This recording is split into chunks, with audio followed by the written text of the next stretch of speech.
Washington, AP. First they cooperated, then they stonewalled. Their television interviews were scattershot and ridiculed, their client mercurial and unreliable. But President Donald Trump's legal team, through a combination of bluster, legal precedent and shifting tactics, managed to protect their client from a potentially perilous in-person interview during special counsel Robert Mueller's Russia investigation. His lawyers are taking a victory lap after a redacted version of Mueller's findings revealed politically damaging conduct by the president but drew no conclusions of criminal behavior. Our strategy came to be that when we weren't talking, we were losing, Rudy Giuliani, one of Trump's lawyers, told the Associated Press in a recent interview. Given that Mueller could not indict a sitting president, Giuliani said, the team kept its focus on Mueller's capacity to report, so we had to play in the media as well as legally. The aftershocks from the Mueller report released Thursday will help shape the next 2 years of Trump's administration. But while the report may cause some Democrats to take a renewed look at impeachment despite long odds of success in Congress,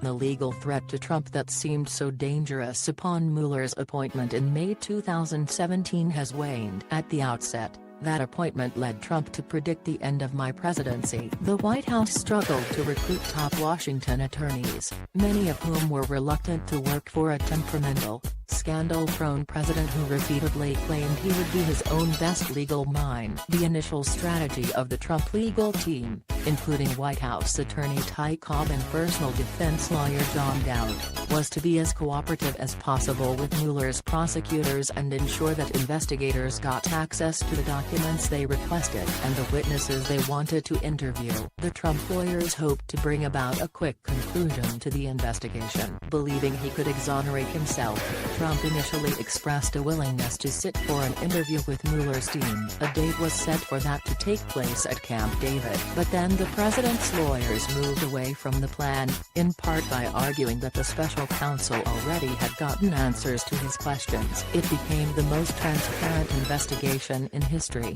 Jay Sekulow, one of the president's personal lawyers, said in an interview. Still, there was internal tumult along the way, including the March 2018 departure of Dowd, a veteran and experienced criminal defense attorney, and the additions of Giuliani and the husband-wife team of Martin and Jane Raskin. Even as the legal team professed cooperation with Mueller's prosecutors, the lawyers expressed impatience, frustration and skepticism in a series of private letters that challenged the credibility of the government's witnesses and the demands to interview the president. In a November 2018 correspondence, one of a series of letters obtained by news outlets, the president's legal team attacked the questions Mueller wanted to ask the president as burdensome if submitted to a routine witness, let alone presented to the President of the United States, more than 2 years after the events at issue while he continued to navigate numerous, serious matters of state, national security and domestic emergency. Those private complaints were dwarfed by louder public protests. Trump spent months engaging in daily,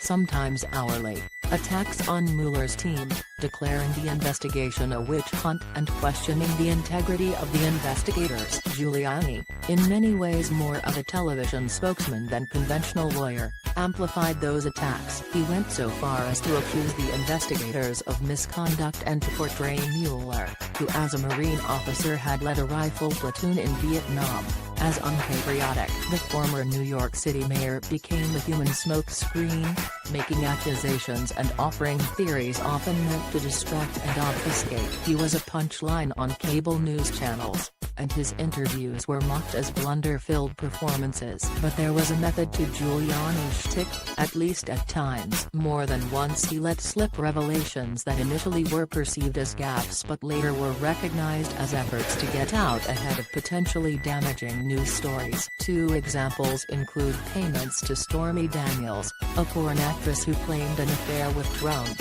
and a letter of intent to build a Trump Tower Moscow. There were missteps, 2. The interviews granted by White House staffers filled the pages of the Mueller report with stories of West Wing chaos. At least one interaction caught Mueller's attention as a possible effort to discourage a witness from cooperating against the president. Trump's lawyers communicated regularly with attorneys for other people under scrutiny in the investigation as part of a joint defense agreement that enabled them to swap information. But the report reveals that after former National Security Advisor Michael Flynn withdrew from the agreement and began cooperating with the government, an unidentified Trump lawyer left a message with Flynn's attorneys reminding them that the president still had warm feelings for Flynn and asking for a heads-up if Flynn knew damaging information about the president. While Giuliani, with an eye toward the members of Congress who might eventually decide the president's fate, focused on the public relations battle,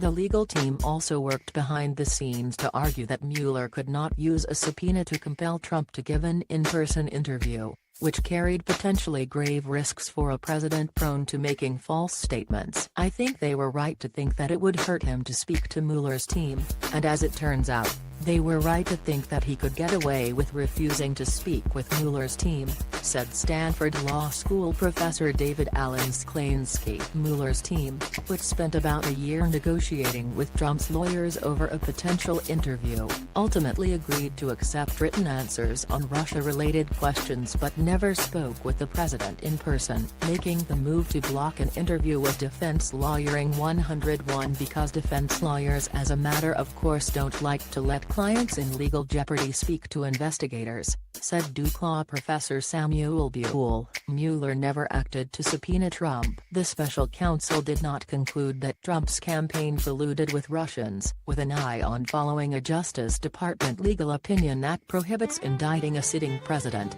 Mueller did not rule on whether Trump obstructed justice. Attorney General William Barr and Deputy Attorney General Rod Rosenstein declared that Trump did not. "We're very happy. I mean, it's a clear victory. I think any lawyer would say when you get a declination, you just won," Giuliani told Fox News after the report came out. Buell said it is hard to know how much credit belonged to Trump's lawyers. "I think that's where the real lawyering in a situation like this goes on, is the client management piece," he said. Trump doesn't like to be managed, clearly. But the Mueller report won't tell you what went on with the president's private lawyers and the president.